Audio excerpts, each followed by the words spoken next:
បាទសួស្តីបងប្អូនទាំងអស់គ្នាតាក់ទងទៅនឹងមេរៀនថ្ងៃនេះខ្ញុំចង់បង្ហាញពាក្យមួយចំនួនដែលតាក់ទងទៅនឹងសរសៃឈាមជាពិសេសសរសៃឈាមដែលវាមានការស្ទះនិងសរសៃឈាមដែលមានការខូចខាតខ្ញុំគិតថាសិស្សមួយចំនួនឬក៏អាចជាកលិនុបដ្ឋាមួយចំនួនក៏អាចមានការច្រឡំនឹងពាក្យទាំងអស់នេះដែរជាពិសេសពាក្យ embolism ឬក៏ thrombosis ហើយពាក្យទាំងពីរនេះវាមានការច្រឡំគ្នាបន្តិចបើសិនជាយើងមិនបានបែងចែកឲ្យបានល្អនោះទេយើងអាចនឹងមានការភាន់ច្រឡំអញ្ចឹងពាក្យ embolis នេះជាធម្មតាពាក្យ embolis វាមានពាក្យ embos បូកជាមួយនឹង lism អញ្ចឹងពាក្យ embo ហ្នឹងមានន័យថាដូចជា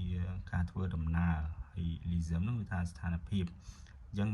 ជាស្ថានភាពនៃការធ្វើដំណើរក៏ប៉ុន្តែនៅក្នុងពាក្យវិទ្យាសាស្ត្រគេអត់បកអញ្ចឹងទេវាន័យត្រង់ពេកអញ្ចឹងពាក្យ embolis មានន័យថាជាកំណកឈាមដែលវាធ្វើដំណើរអញ្ចឹងឧទាហរណ៍ថាកំណកឈាមដែលវាមានការកើតឡើងនៅកន្លែងណាមួយហើយបន្ទាប់មកវានឹងធ្វើដំណើរតាមចរន្តឈាមហើយឆ្ពោះទៅកាន់កន្លែងណាមួយទៀតហើយធ្វើឲ្យស្ទះឧទាហរណ៍ថា embolie pulmonaire អញ្ចឹង embolie pulmonaire មានន័យថា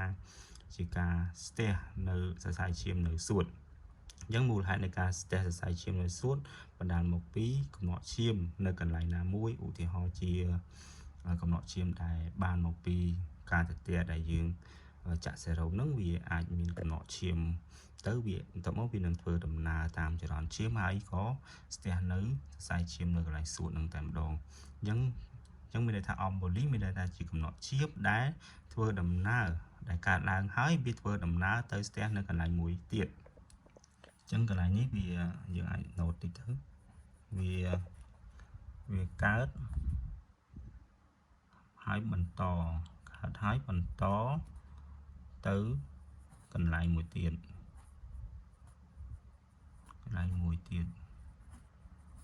បាទហើយចំពោះពាក្យ thrombosis មានន័យថាតាក់ទងទៅនឹងthrombosis នេះវាមានមកពីពាក្យ thrombonis បូកនឹង osis អញ្ចឹងពាក្យនេះគឺ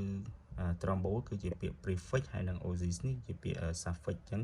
ពាក្យពីរនេះយើងអាចបំបែកទៅ thrombo មានន័យថា clot មានន័យថាកកហើយ osis ស្ថានភាពមិនប្រក្រតីអញ្ចឹងទៅស្អីអញ្ចឹងមានន័យថាកំណកឈាមមិនប្រក្រតីអញ្ចឹងឧទាហរណ៍ថាយើងអាចឧទាហរណ៍ថានៅពេលដែលសរសៃឈាមមានបញ្ហានៅនឹងកន្លែងអញ្ចឹងវាអាចស្ទះនៅនឹងកន្លែងតែម្ដងវាអត់ធ្វើដំណើរដូច embolis ទេអញ្ចឹងពាក្យ thrombosis យើងអាចទាញមកវាកើតឡើងនៅនឹងកន្លែងហើយវាស្ទះនៅនឹងកន្លែងអញ្ចឹងយើងអាចសរសេរកើតនៅនឹងកន្លែង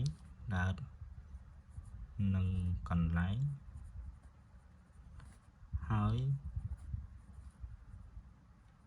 ស្ទះនឹងកន្លែងដែរអញ្ចឹងមានន័យថាឈឺនៅកន្លែងហ្នឹងកើតស្ទះនៅកន្លែងហ្នឹងឧទាហរណ៍ថា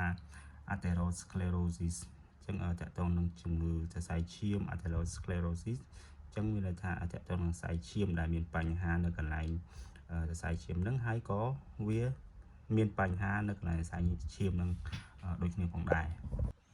ហើយពាក្យមួយទៀតតកតងទៅនឹង ischemia ពាក្យ ischemia វាជាពាក្យអាចបំបែកបានដូចគ្នា ischemia មកពីពាក្យថា esco ហ្នឹងគឺ esco ហ្នឹងមកពាក្យថាការខ្វះខាតឬក៏រារាំងហើយ emia ហ្នឹងតកតងទៅនឹងចរន្តឈាមអញ្ចឹងមានន័យថាយើងអាចបកទៅការរាំងស្ទះនៅសរសៃឈាមឬក៏កង្វះខាតបើយើងនិយាយអំពីសរសៃឈាមមានន័យថាកង្វះខាតអុកស៊ីសែនទៅចិញ្ចឹមនៅកន្លែងដែលមានបញ្ហាហ្នឹងអញ្ចឹងយើងអាចទាញវាមកថាកង្វះខាតអុកស៊ីសែនទៅចិញ្ចឹមកោសិកា ទៅចិញ្ចឹមកោសិកាបាទការកង្វះខាតអុកស៊ីសែនទៅចិញ្ចឹមកោសិកាដែលនៅពេលដែលមានកង្វះអុកស៊ីសែនទៅចិញ្ចឹមកោសិកាធ្វើឲ្យកន្លែងដែលទៅទទួលគឺមានការខូចខាតធ្វើឲ្យកោសិកានឹងអាចស្លាប់បានហើយចំពោះ AVC ពាក្យច្រើនយើងឮពាក្យ AVC និង stroke តាមពិតទៅពាក្យ AVC និង stroke គឺជាពាក្យតែមួយទេ AVC មកពាក្យថា accident vascular cerebral ហើយ stroke យើងគឺជាពាក្យភាសាអង់គ្លេសហើយ AVC ជាភាសាបារាំងអញ្ចឹងយើងអាចទាញមកពីរនេះគឺស្មើគ្នាទេគឺជំងឺសរសៃឈាមខួរក្បាលជំងឺដាច់សរសៃឈាមខួរក្បាលជំងឺដាច់សរសៃឈាមខួរក្បាលបាទអញ្ចឹង AVC ឬក៏ stroke នោះគឺជាជំងឺដាច់សរសៃឈាមខួរក្បាលហើយចំពោះពាក្យ ischemic stroke ហើយនិង hemorrhagic stroke អញ្ចឹងពាក្យ ischemic stroke ដូចនៅខាងលើអញ្ចឹងតើតើនឹងសរសៃឈាមខួរក្បាលដូចគ្នាអញ្ចឹង ischemic stroke យើងអាចមើលពាក្យខាងលើ ischemia នេះអញ្ចឹងពាក្យ stroke នោះគឺជំងឺដាច់សរសៃឈាម ischemic មានន័យថាកង្វះអុកស៊ីសែនទៅចិញ្ចឹមកោសិកាអញ្ចឹងនៅពេលដែលខួរក្បាលយើងកង្វះអុកស៊ីសែនទៅចិញ្ចឹមកោសិកាវាធ្វើឲ្យមាន ischemic មានន័យថាការផ្ដល់អុកស៊ីសែនទៅចិញ្ចឹមកោសិកាមិនបានគ្រប់គ្រាន់ទេវាធ្វើឲ្យមានបញ្ហាដល់ខួរក្បាលហើយចំពោះ hemorrhagic stroke វិញមានន័យថាតកតងទៅនឹងសរសៃឈាមដែលទៅចិញ្ចឹមខួរក្បាលហ្នឹងមានគេហៅថាហើយចំពោះ hemorrhagic stroke នេះតកតងទៅនឹងសរសៃឈាមដែលវាមានការបែកឬក៏ប៉ះទង្គិចទៅវាមានការរហែកអីចឹងទៅវាធ្វើឲ្យឈាមហូរនៅក្នុងខួរក្បាលអញ្ចឹងនៅពេលដែលមានការហូរឈាម hemorrhagic នោះមានថាការហូរឈាមអញ្ចឹងតកតងនឹងការហូរឈាមនៅខួរក្បាលគេហៅថា hemorrhagic stroke តាមពិតទៅពាក្យទាំងអស់ខាងលើនេះនៅពេលដែលយើងមើលទៅគឺវាមានការភ័ន្តច្រឡំគ្នាបន្តិចក៏ប៉ុន្តែនៅពេលដែលយើងធ្វើការសិក្សានិងស្រាវជ្រាវតាក់ទងទៅនឹងអ្វីដែលខ្ញុំបានលើកយកនៅខាងលើនេះគឺយើងអាចយល់ហើយយើងអាចធ្វើការមើលមេរៀនបន្ថែមទៀតលម្អិតតាក់ទងទៅនឹងពាក្យនីមួយៗអញ្ចឹងខ្ញុំសូមសង្ខេបនៅពាក្យទាំងអស់នេះខាងលើទី1តាក់ទងទៅនឹង embolus មានន័យថាកំណកឈាមដែលកើតនៅនឹងកន្លែងមួយហើយបន្តធ្វើដំណើរទៅស្ទះនៅកន្លែងមួយទៀតអញ្ចឹងមានន័យថាកើតនៅកន្លែងហ្នឹងអត់មានបញ្ហាទេក៏ប៉ុន្តែវាទៅស្ទះនៅកន្លែងផ្សេងពាក្យ thrombosis មានន័យថាវាកើតនៅកន្លែងហ្នឹងហើយវាធ្វើឲ្យមានបញ្ហានៅកន្លែងហ្នឹងតែម្ដងហើយចំពោះ ischemia តាក់ទងទៅនឹងការដឹកនាំអុកស៊ីសែនឬក៏កង្វះខាតអុកស៊ីសែនទៅចិញ្ចឹមខួរក្បាលអីចឹងទៅបាទហើយទីមួយទៀ